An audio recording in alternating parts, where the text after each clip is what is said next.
This is the last game of Towers that I just sent a shorty out on.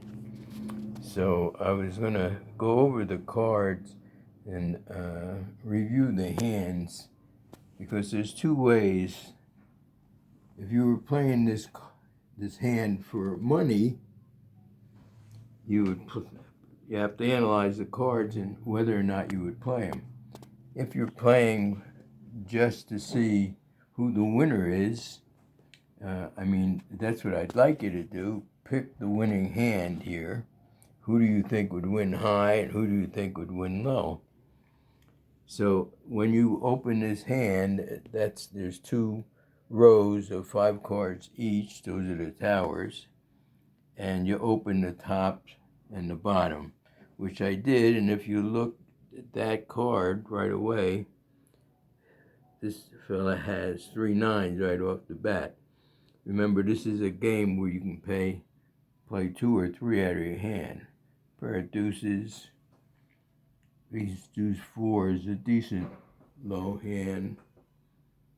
I don't know I guess you would stay with those cards. They're kind of low.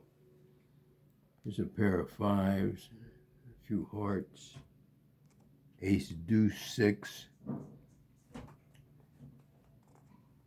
Not bad. Ace 3 5 is not bad.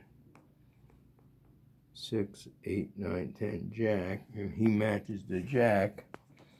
So I guess, and there's a bet made now, and the bet we used to play for $1 or $2, and you could raise if a guy had an ace deuce or an ace deuce 4, they might be pushing the bet. And then you would have to make a decision as to whether you would play or not.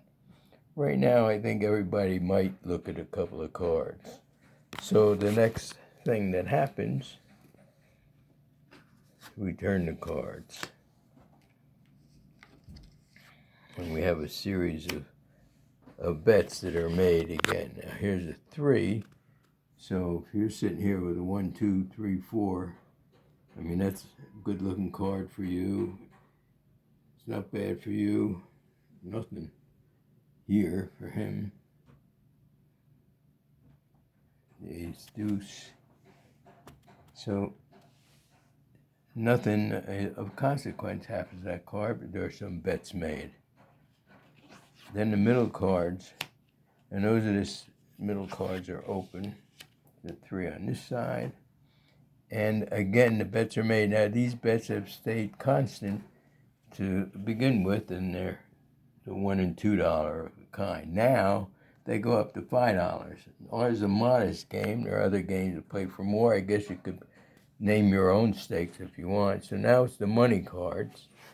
1 on the top, 1 on the bottom. The bottom is a 3.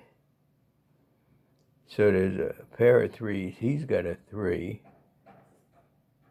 And kind of fills these in. I don't know if he would play anymore. He might play anymore. 1, 3, 4. No, I don't know. Those hands are very iffy as to whether they would play or not, and it would be up to them. I probably wouldn't be playing a couple of them. And then, of course, this is the major card that you open, and it's an 8 on the top, which seems like harmless enough. The 8, and on the bottom is a 5. And look at that. Now, if player 2 had stayed in, I don't know why he would have, frankly. He would win. He would win with 5s full of 3s, whereas player 4 has a 3 and a 5, and he has 3s full of 5s. He's beat. And the low is going to go to the 9 and the 5, which is the lowest combination of on the board, and you have to have 3 cards to go with it. If you have 3 cards to go with it, he has an ace deuce 6. He has an ace deuce 4. 5-9. So the 8 wins the low, and the 2 wins the high for our purpose, and we're playing to determine who the winner would be. I doubt very sincerely whether we would have picked that or not. Thanks.